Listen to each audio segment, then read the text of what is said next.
Welcome back, YouTube. Got another short video here. Doing ribs again, but this time I've got Sweet Baby Ray's. Just coated it down there real thick like icing on a cake. It's going to tuck them in, and I'm going to do 5 hours this time on 200 degrees.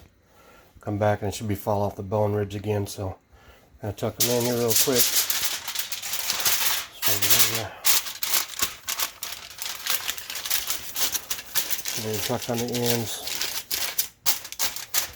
Same thing over here, just go around. Just give it a little pinch, keep all the stuff in there, keep all the heat in.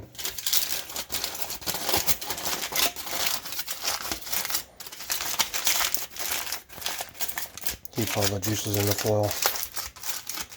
They should come out real nice and tender. Alright, we're set at 200. Pop these babies in real quick.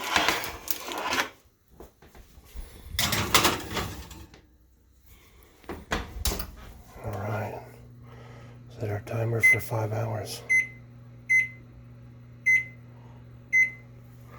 There we go, we'll be back in 5 hours, pull them out and see what they look like.